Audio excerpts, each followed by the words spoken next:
I would like to welcome you all to today's info session about My Main Street. And specifically, we're going to be talking all about the Community Activator program today.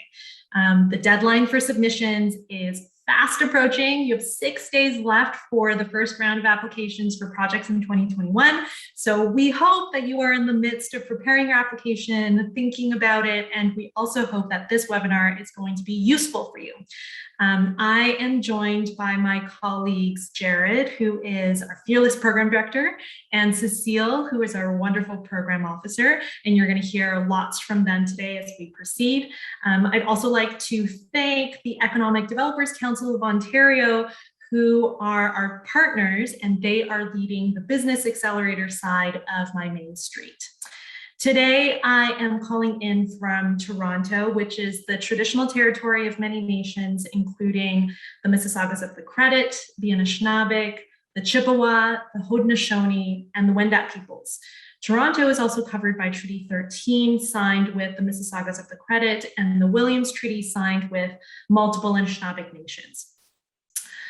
We here at CUI, as I'm sure many of you did a few weeks ago for the first National Day for Truth and Reconciliation, we spent the day sort of encouraging our staff to go forth into their communities from coast to coast. And so people were participating in learning activities and events and self-guided and community-guided walks. They were, engaging with their kids and their families. They were having conversations with their colleagues inside and outside of our organization.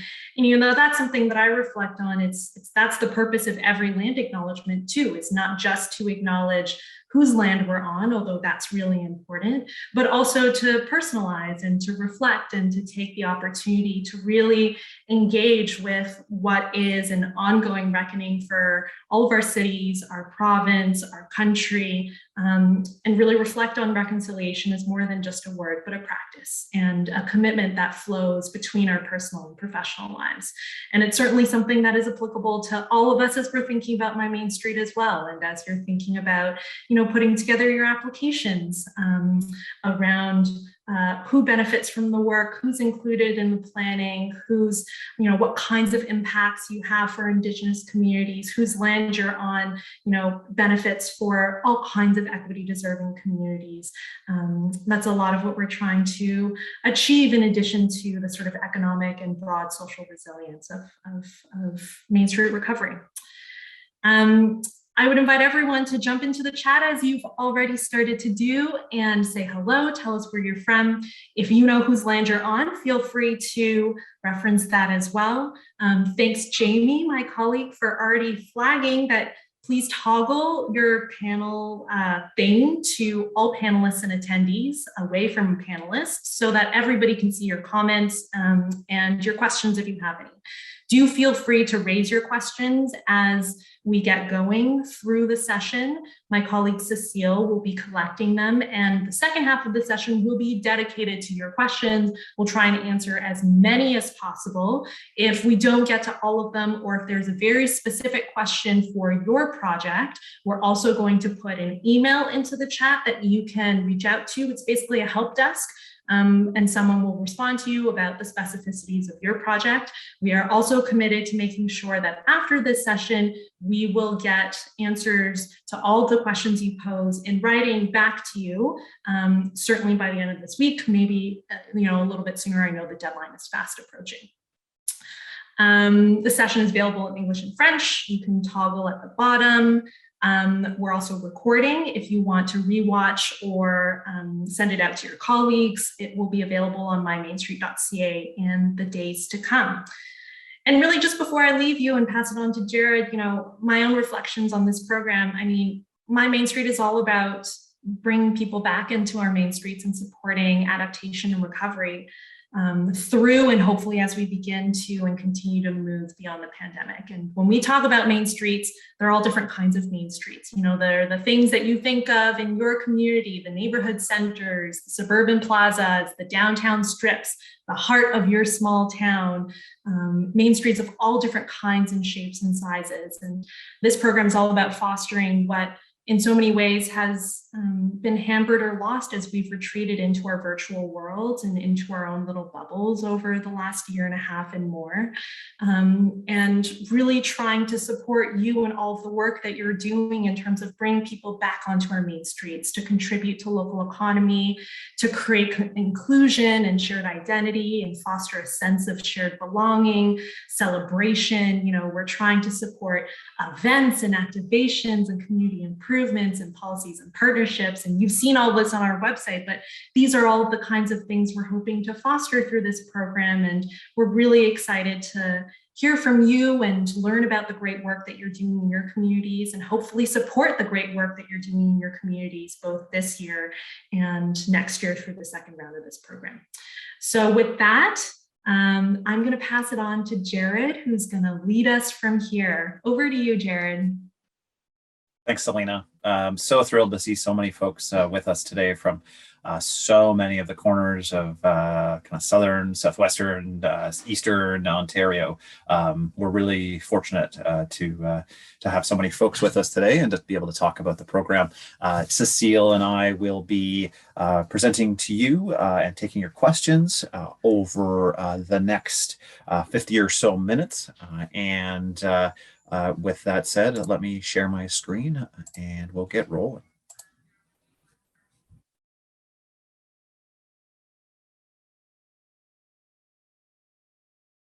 There we go. So we're here today.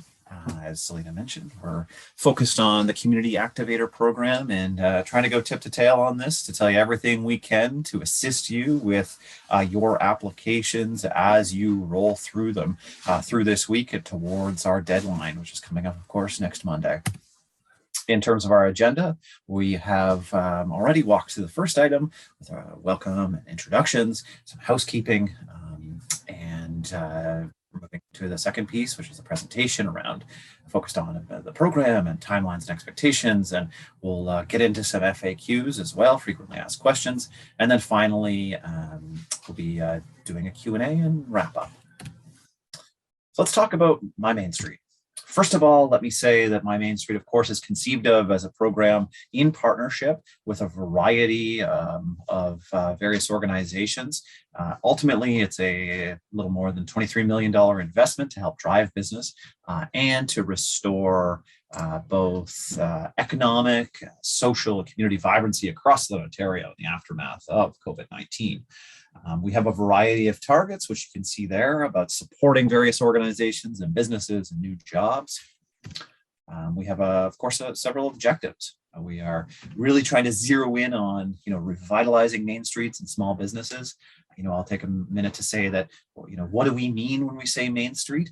Main Street, of course, is going to look different depending, if you are in, a suburban locale, say in Brampton, if you're in a smaller, community like Saugeen Shores, if you're in a big city and in, a downtown like a Port Credit, and others. And so we take a very open and flexible view to what a main street could be. It could be a strip plaza in some communities, or it could be a traditional main street in others. We're trying to take a data-driven and customized support and build those supports for our main streets and small businesses. A key part, of course, what we're talking about today is the part of the plank of the program, which is focused on placemaking activities to support and attract visitors and enhance vibrancy. And ultimately, we're working to strengthen over 200 Ontario Main Street neighborhoods. There are two program streams. I'll just for a second talk about the Local Business Accelerator. This is overseen by our partner, the Economic Developers Council of Ontario, as Selena mentioned earlier. There's a variety of components here, including Main Street ambassadors and funding to local businesses and some deep market research and analytics. Goal there is to support 65 communities across Ontario, Southern Ontario. On the Community Activator side, we've got a target of supporting 140 communities. I think it's going to be really interesting to see the communities, of course, that receive support through both programs and others that, of course, see one or the other. And it'll be very, very interesting to do some analysis in the post-game side. But ultimately, what we're focused on is animating main streets through placemaking activations. So let's jump in and talk about the Activator. Ultimately, the program is about investing $8 million over the next 2 years to support placemaking activities across Southern Ontario. And now, what do we mean by this? We're zeroing in on projects that revitalize neighborhoods and reimagine public spaces. I mentioned a few examples off the top, but we are prioritizing projects that support sustainable placemaking strategies, and they're designed to create economic and social benefits for equity-seeking groups. We know that through the pandemic that the impacts of COVID-19 have been uneven and have had a disproportionate impact on communities, of course, that are filled with members of equity-seeking groups. What is placemaking? It's an approach that asks people to collectively reimagine and reshape public space to maximize its shared value. And we are really looking to support projects that'll make a meaningful difference in local community, drawing people out and strengthening feelings of connection and inclusion and spurring economic activity. There's three buckets of work that we'll fund. Events and activations. Of course, this is the traditional, I think, way of thinking about placemaking. It's the winter fest, it's the road closure on your main street, it's the festival that attracts people out in a very active way. We're also really working on the sticky side of placemaking, around community improvements. What are the things that encourage people to linger on your main street or within your community? Draw out that physical and visual appeal and create a sense of feelings of safety and connection and community enjoyment. And then finally, we're looking to the long range piece as well, around policy and capacity building. And there's a variety of components here that we'll talk about. In terms of eligibility, eligible applicants for the program, you've got to kind of fit in one of these categories, be a municipality, a local or regional government, a business improvement area, an Indigenous governing body or development corporation, a federally or provincially incorporated not-for-profit, or other community organization that applies with an eligible organization above. We do have a requirement within the program that you've got to have all the necessary licenses and permits and that satisfy the requirements of regulating bodies. And of course, in terms of your individual project, we're not looking for projects that cover, an entire municipality or a broader region. We're really encouraging people to zero in on one defined geographic area. And unfortunately, funding can't be used to support that kind of broad municipal-wide programming. Projects also must occur within Southern Ontario. In terms of the allocation of funding, projects will be eligible for contributions of up to $250,000. We, of course, are encouraging applicants to apply for projects that are either complete or underway or planned, and that support will be offered in the form of reimbursement against incurred costs. So, for instance, a project could have already happened this past summer. It could be underway right now and moving into the new year, or it could be something that you're planning for next year, but you do have costs that are happening this year. In that case, and in that last case, if you fall into that category of applicant, you will need to apply twice. So it would be for costs for this year and then again for costs next year, but we'll talk a little bit more about that in a moment. Year one projects are we're reimbursing against costs incurred between June 8th and December 31st, 2021. We've had some questions about this. Can this be activities or goods or services that were delivered before June 8th, but our invoice is dated? We not only need that invoice, to be dated within that period as you are looking to be reimbursed, but the activity also has to happen within that time that is being reimbursed against. Our target is to move 70% of our available funding in year one, and then 30% in year two. And of course, year two is January 1st to December 31st of 2022. We've also targeted 25% of our available funding is reserved for communities of less than 100,000 people. Got some key dates here. As Selena mentioned off the top, and I mentioned earlier, our applications for year one close on Monday, coming up November the 1st. And we then move into the assessment process. As a part of this program, we have invited an independent group of assessors. These are going to be folks that are representative of the communities across Southern Ontario and that are involved, within placemaking in some ways. And this will be an independent assessment piece, and we'll, of course, be providing some training and the guidelines around this, and we'll be facilitating the discussion. But ultimately, these committees will be making the decisions, of course, keeping in mind that all these projects meet all eligibility criteria.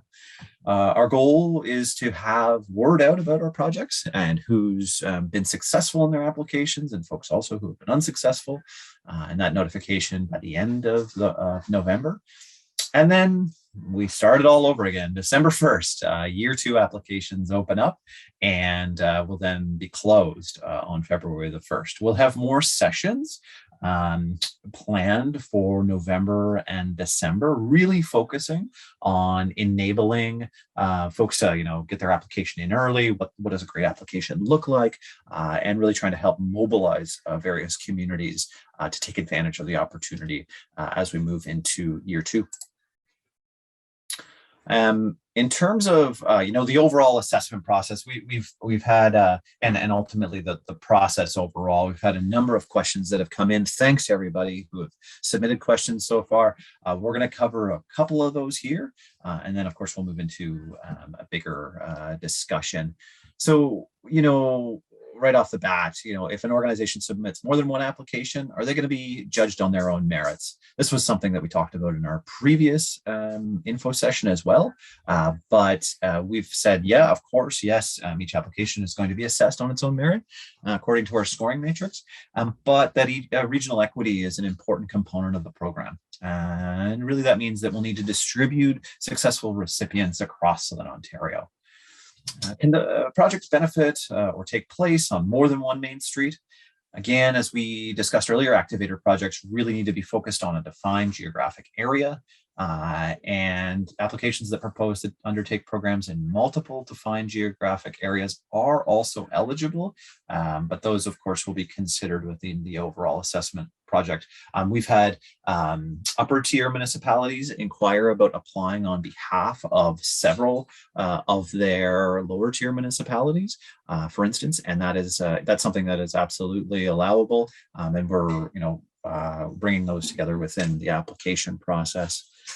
Can a project include activities in more than one funding category? You'll remember, of course, at the start that we talked about community improvements, long-range planning, and events and activations. We've said, yeah, you can certainly apply. You can imagine, of course, that say you're working to open, a new amenity that would fall under the community improvement bucket, perhaps in your local park or on your main street. But you also want to have a celebratory or invitational event. You can certainly put those two together. We just ask that you choose one program category to apply under, and likely under the overall whatever the budget amount is that's higher. So if the budget's asking for $100,000 under community improvements and $10,000 under events, you'd apply under the community improvement bucket. We had questions about capital expenditures. We can say that, in terms of eligible expenses, there's a variety of expenses that are eligible, but there's also, of course, some that aren't. And when we're thinking about capital expenses, renovations to existing buildings, or indirect and overhead costs unrelated to the proposed project are ineligible.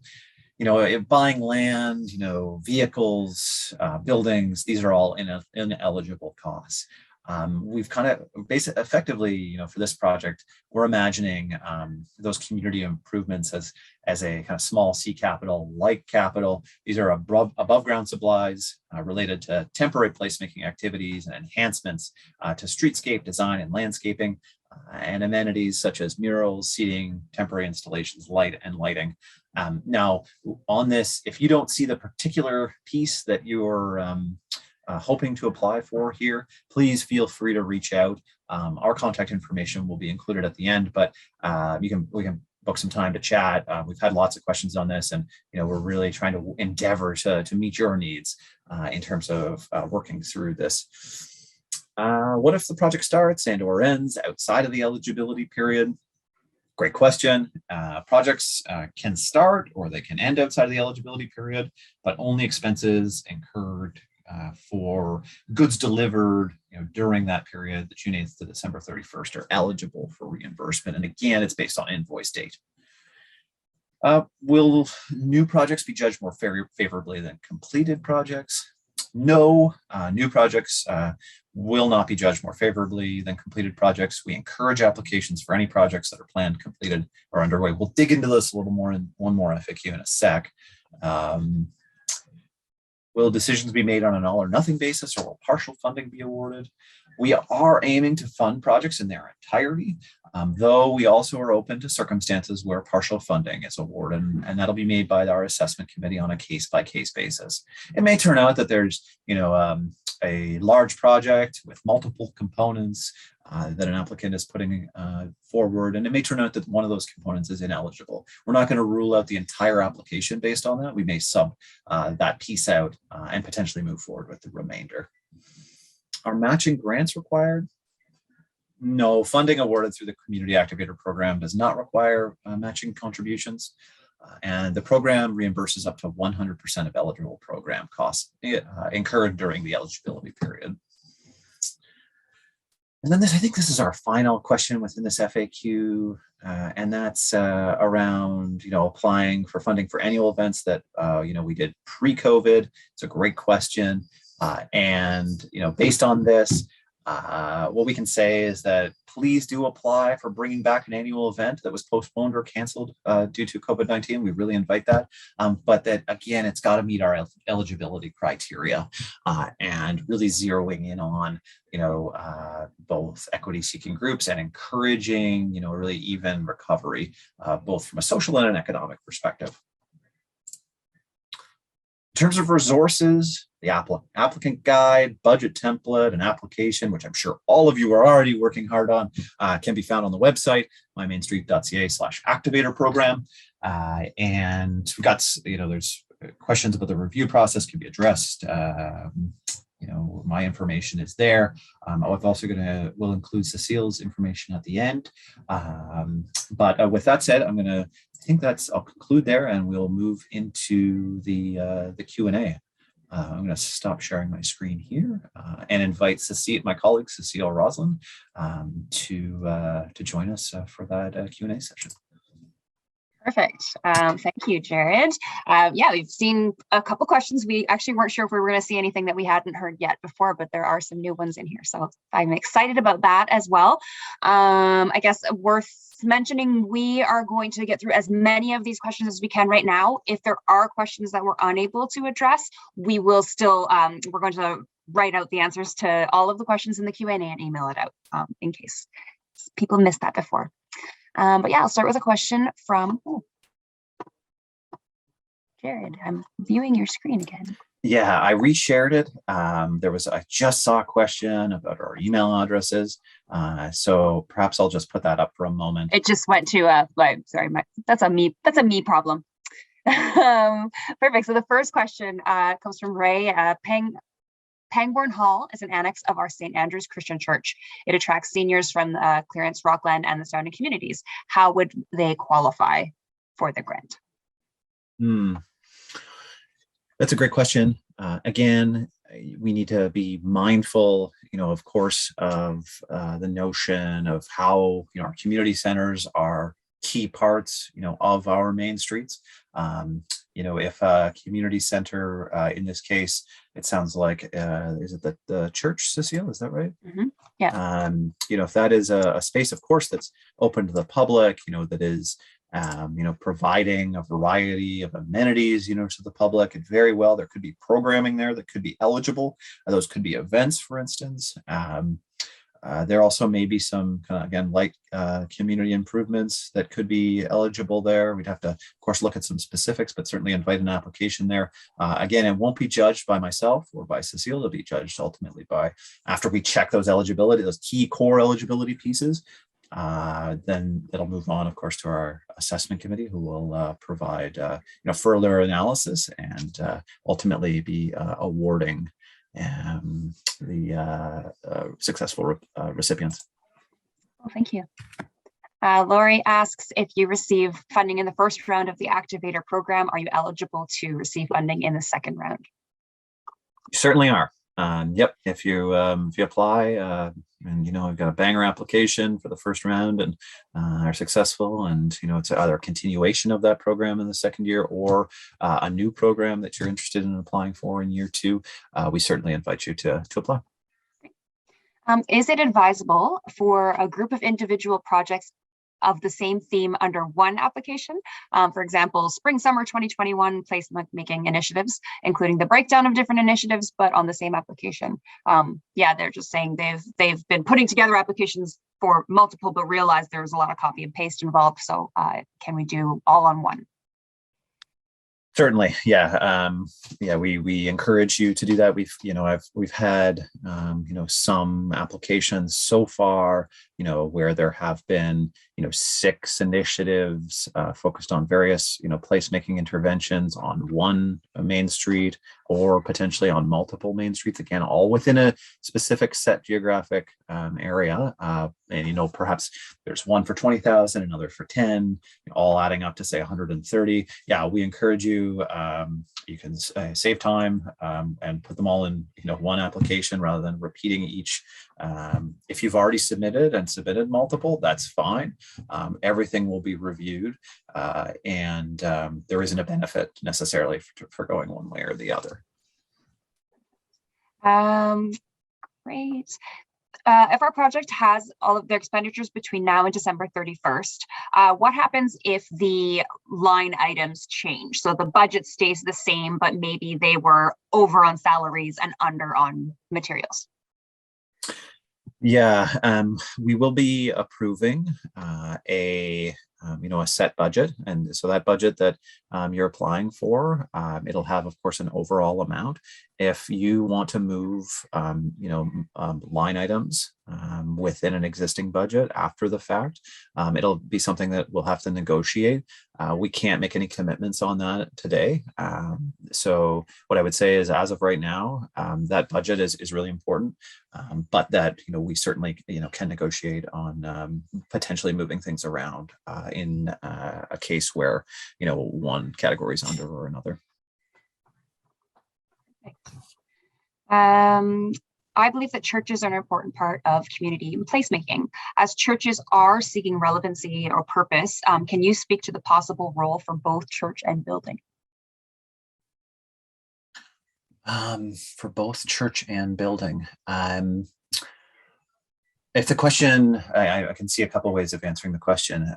It could be from the perspective of what the role that the church plays within the community. It could be from the perspective of what the actual physical facility plays within the community. I can think in my own community. We've got a church on our main street, and there's a broad number of public events that happen within that space, and so I can certainly say in this space that churches as a part of our main street are potentially an important contributor to our sense of community.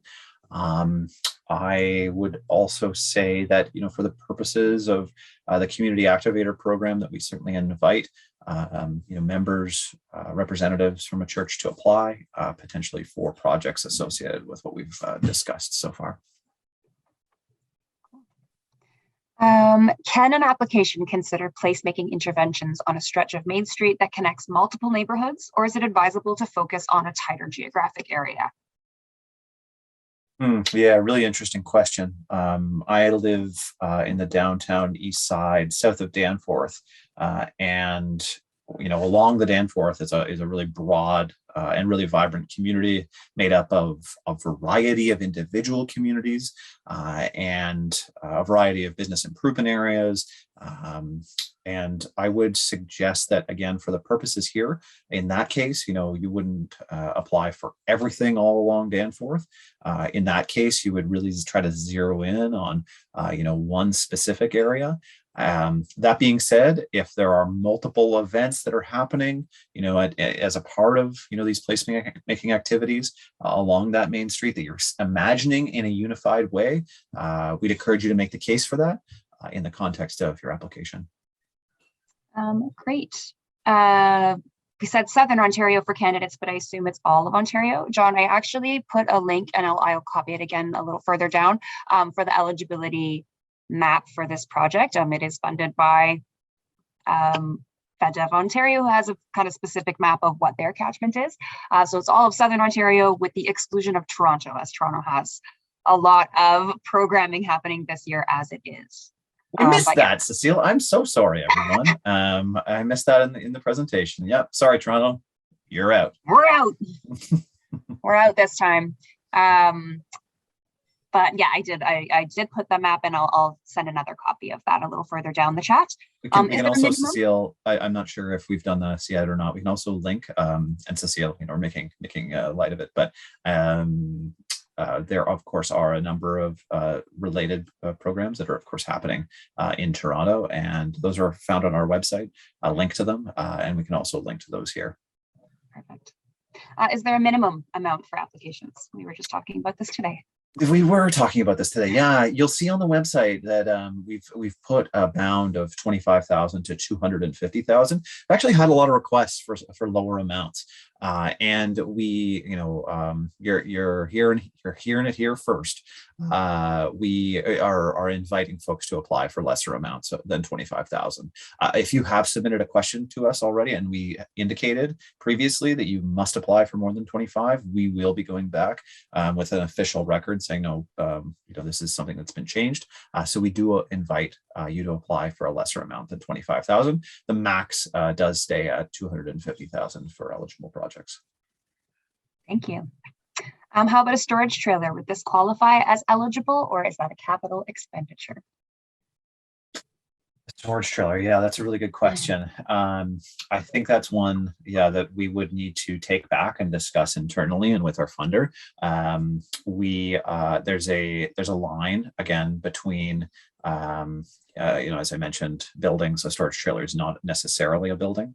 I am suspecting it is unlikely that would be a fundable expense, but let us note that, and let us get back to you about that. Are reviewed or audited financial statements required by the time of the application? Is one question. Second question on the same line is, can a religious organization apply if they're running a secular, non-religious program for a community that is about equity, sustainability, and social cohesion? Yeah, so the first question around audited financial statements, it's not something that we do require as a part of your application. We are looking for your incorporation documents, to help to prove up as a part of our eligibility requirements that you do, meet that standard. So, for instance, if you're a nonprofit that may be, providing your letters patent, there's other examples as well. In terms of the specifics around one group providing, services to other groups, again, look to the eligibility criteria. It sounds like you likely fit within what we've suggested there. So we would invite you to apply. Great. Is there a limit to how many applications you can submit per round? Thousands and thousands. No, we would encourage you to apply, for as many projects as you're, hoping to receive funding for. Will be a competitive process that we will be, actively reviewing through November, as I mentioned. But no, there's no cap on the specific number of projects that you can apply for. Perfect. Would the cost of utility relocation required as the first phase of the Main Street streetscape project be eligible as part of the program? If we're going below ground, then that is an ineligible cost. If we are looking to above ground costs, so if there are potentially above ground costs within that relocation, that may be eligible. But so those potentially could be for equipment, or transportation. So we would certainly invite that. But again, for any below ground costs, that is those are ineligible expenses. Would website mapping be considered a placemaking activity? Website mapping, certainly, we don't have any exclusion on placemaking, from the physical or the digital realm. We recognize that, digital platforms play an important role in placemaking activities. And so that very well may fit, within your application. Again, it would really depend on the specifics and how the project's being targeted, but would invite an application on that. Great. Are private companies engaging in placemaking activities eligible? Note corporation is permitted but unclear. So the program, in terms of the applicant into the program must be a nonprofit organization. There's a variety of nonprofit organizations. And of course, we've got the list on the website. If you are a private corporation, that may be in partnership with a nonprofit in terms of the overall service delivery. It would mean that the nonprofit must still apply, and that ultimately they would be the one that an agreement is going to be signed with if they were successful, and in that case potentially. That nonprofit would contract, potentially services out to, a private corporation, for service delivery. That's okay. But again, the applicant must be a nonprofit. Perfect. Ineligible costs include hospitality and entertainment costs. Does this mean that honorariums for live music performance is not an eligible cost? I think that hospitality is like buying dinners for people. Right. That's right. No whining and dining. Yeah, that's right. I'm paying honoraria for performers as a part of an event is eligible.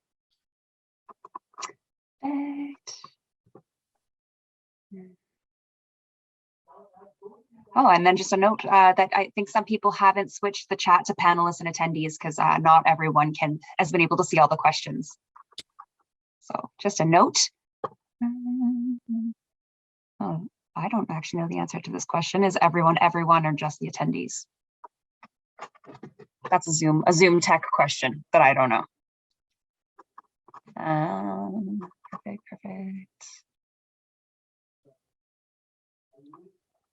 Perfect. Would like a little more information just about where the funding comes from and the main reason for this program. We've talked about that a bit at the beginning. Sure. Yeah. So the program is funded by FedDev Ontario. This is the federal economic development agency for Southern Ontario, and we joined them in partnership through this project. Again, the goal of the overall mix. What we're seeing, of course, today is really zeroing in on the placemaking side. We held a webinar in collaboration with our partners at EDCO, Economic Developers Council of Ontario. I guess that's a week and a half ago. And that included the business accelerator side. What we're trying to bring to this is ultimately is a full comprehensive 360 view to economic recovery, which includes services for individual businesses on Main Street, and for the community, really zeroing in on potential missed market opportunities, within a BIA, that businesses that may be missing. We're doing a bunch of analysis with a variety of partners, including Environics and Moneris on this particular question.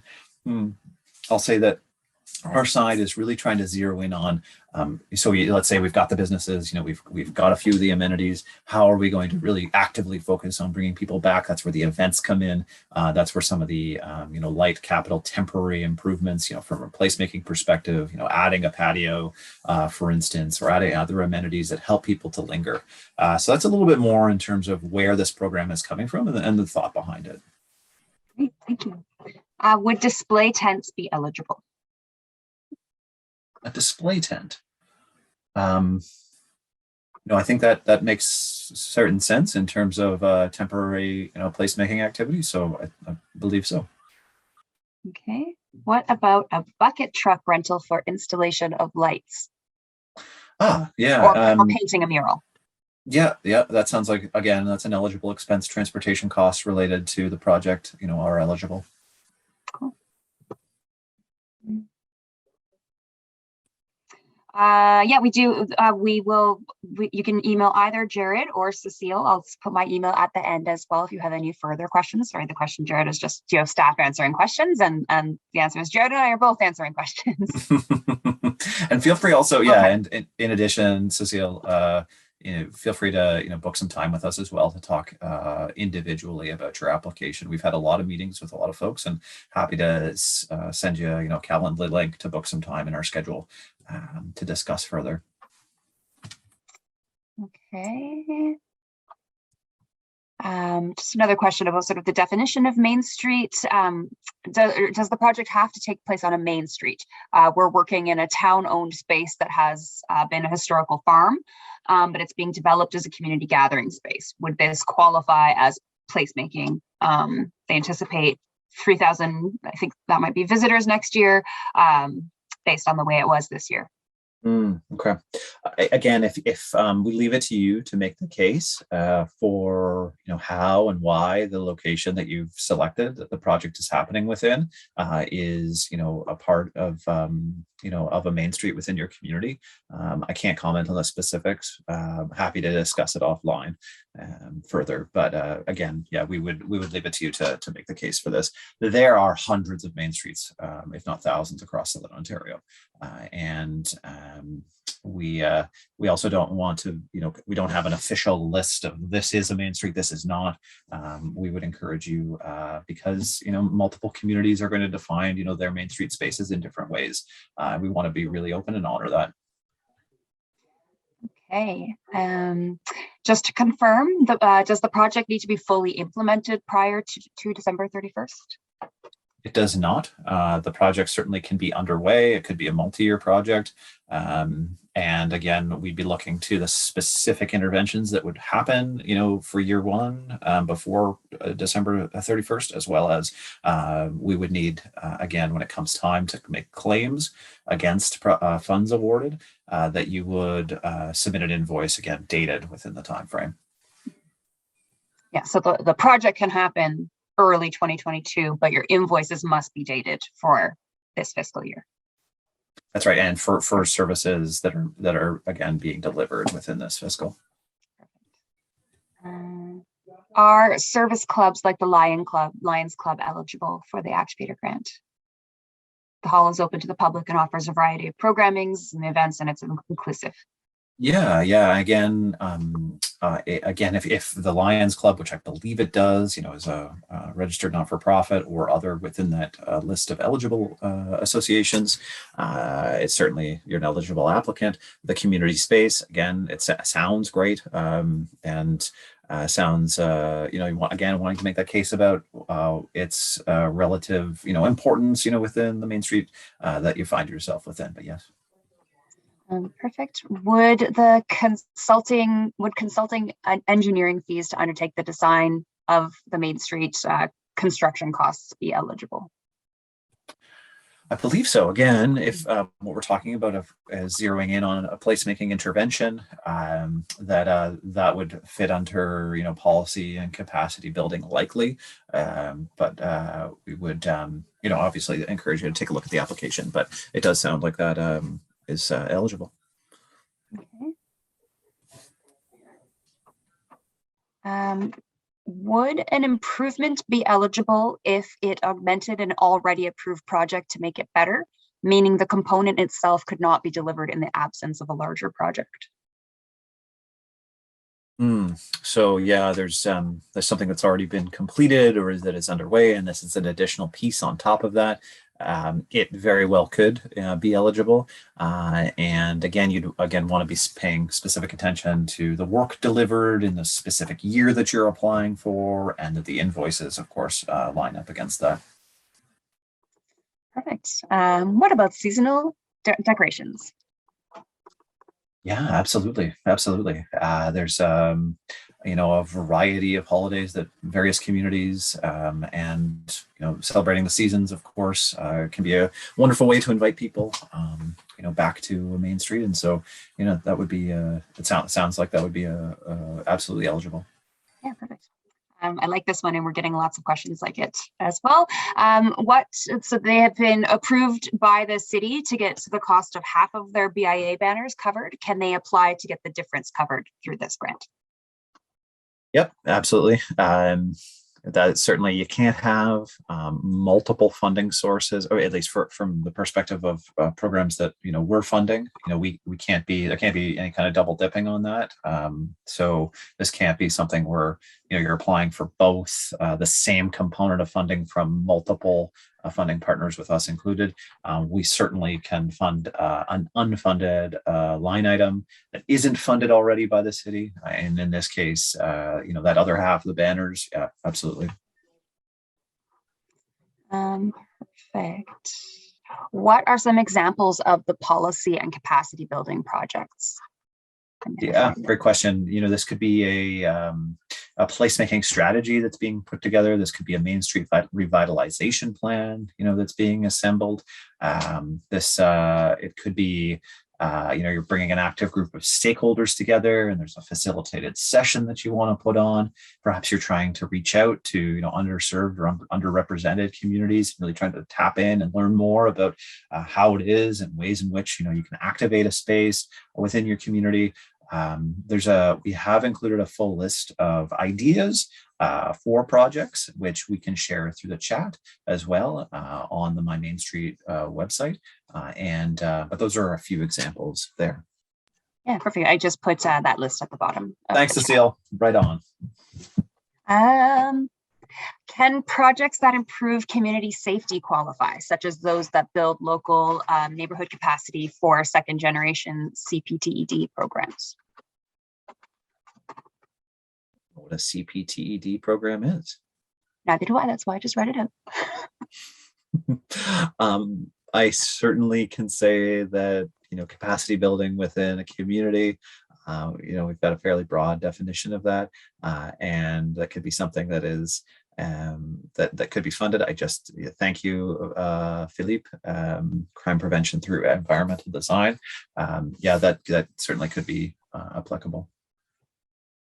Perfect. What are the implementation dates for the 2022 projects?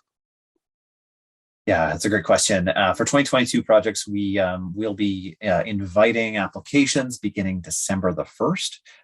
And that is December the 1st of this year. So not long, just over a month away, we'll be opening up round 2 applications. Those will conclude on February the 1st, 2022. That's when we'll wrap applications. We'll then move into the assessment process thereafter and work to notify successful and unsuccessful applicants thereafter. Kind of into late February and into early March. Projects then, can run for the full year to the end of 2022. We will then need, all of the reporting pieces, including, expense claims and so on by February the 1st. I can't believe I'm going to say this, 2023. For our final report for FedDev Ontario in March of 2023. Okay. If an invoice for an interactive installation is dated for April 2021, but it was delivered and installed in August and then paid for in September, could it be included as part of the project? It's a great question. And unfortunately, we can only accept invoices that are after June 8th or after for this year, even if services are delivered in the project period. And so, as a recap, not only do we need, services to be delivered within the June 8th to December the 31st period, we also need invoices to be dated in that period as well.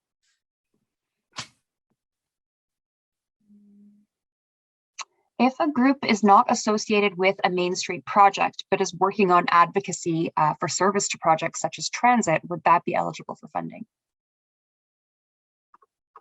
Yeah, it's interesting to think about that. I mean, within the capacity building, the policy bucket, there certainly may be room there, for capacity building projects. I would have to come back on the advocacy piece. They could be, with respect to capacity building, though, within a community around, disseminating information about the importance of placemaking, activities. Could be related to transit as a part of that. But please, happy to please follow up with us, and we'll endeavor to be in touch with you as well for the specific wording around that. I suspect that advocacy, capital A advocacy, is likely out. But that doesn't mean that, advocacy, of course, is a really important component, of how we make change in our communities. And there's a variety of pieces that support advocacy, which may very well be in and like capacity building measures. So please do reach out to us. On a large project, can it be broken into phases, phase 1, phase 2, and so on? We're happy to take a look at applications that represent a particular phase of a project. Again, so long as they match up against eligibility criteria. They also may be phases that are delivered, within the time frame of June 8th to December the 31st, and so there could be multiple phases in that time period as well. So we're certainly open to going both ways on that. Again, though, if the phases move into future years, that would mean a second application, for work done in 2022. Great.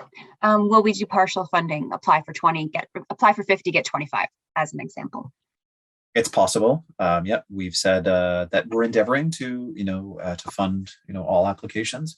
It may be that, this will be within the purview of our independent assessment committee, that there may be projects where, certain components, for a variety of reasons, are, the components are ranked higher than other components, and there may be partial funding awarded.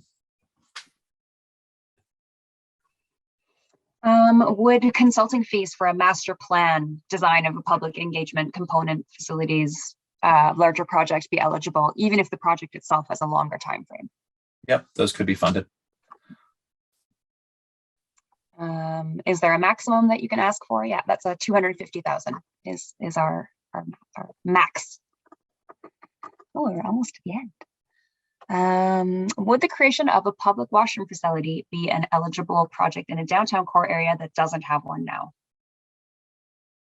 Just talking about this earlier within our staff team. Yeah, it very well could be, public restrooms, very well, comfort stations could be considered as an eligible project. As an eligible, not ineligible. And so, again, we want to be paying attention to the specifics around that, noting that we cannot fund, anything, that's below grade, that's underground. That's got to be above ground components. And that may be specific parts of that project that are the above grade components that would be open for funding.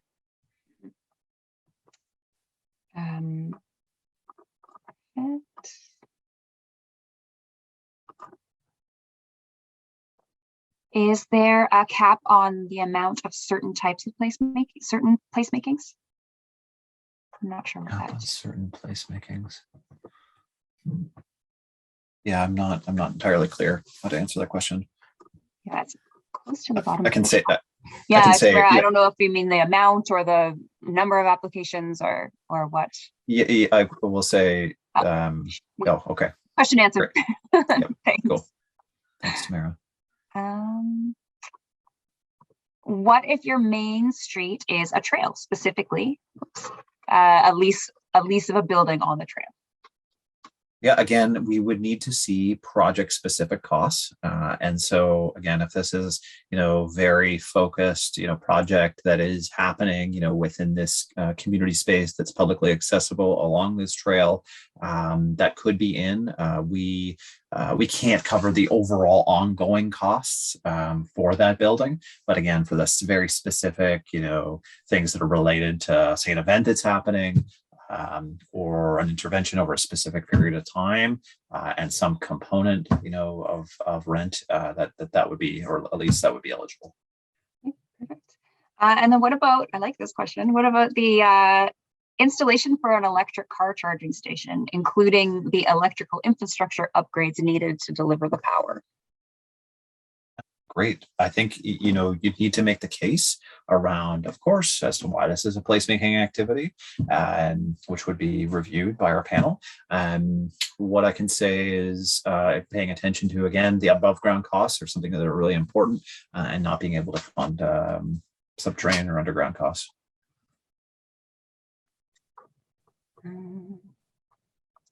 What about a tree lighting ceremony with a hired Santa to orchestrate a choral singing? Keep the ideas coming. They're great to see.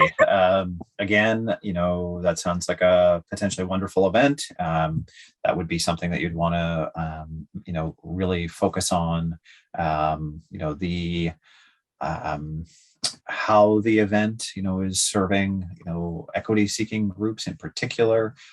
These are all, of course, components that are within the application, but there's nothing I'm seeing there necessarily that would make that ineligible. So yeah, leave it there.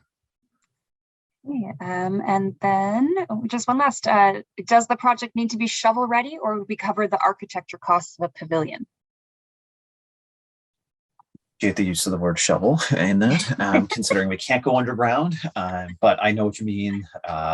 Is the project ready to go?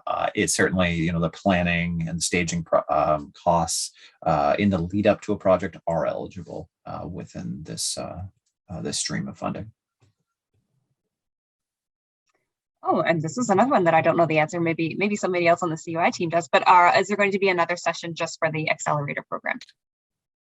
Yeah, great question. As I understand it, there is not another session currently planned. There is the previous webinar, which is included on the My Main Street website and under news. So you can take a look at that if you're looking for the last webinar that was really zeroing in on both the Accelerator and Activator. In addition, the contact information for the Accelerator program is also listed on that website. Please reach out to our colleagues at EDCO. Okay, perfect. One last question did just come in, and we're almost at time, so it's going to all work out perfectly. Would signage to mark shoreline restoration demonstration be eligible? Potentially. Again, this would need to be, you need to conceive of it in a Main Street context, and signage that's building on, a sense of place could very well fit within the placemaking structure. So of how we're imagining this program. So certainly invites an application. Perfect. That's it. We got to through all the questions. Thank you. The right amount of time. That's right. You got a little. Yeah, it's fabulous. Thanks to everybody for joining us today. Thanks, Cecile, for some outstanding, moderation pieces there on the Q&A. Appreciate Selena as well, on our intro. It's a really exciting project, and we're really thrilled to be here. Please make our lives very hectic by applying for the program. And it's going to be a busy November, no doubt, and we will endeavor to get back to you on your questions as they come in. We'll provide answers as soon as we can. Again, feel free to book time with us to chat further, and encourage everyone to apply for the November 1st deadline, if not for the December 1st deadline. Lots more to come on this, but again, thanks to everyone for joining us today.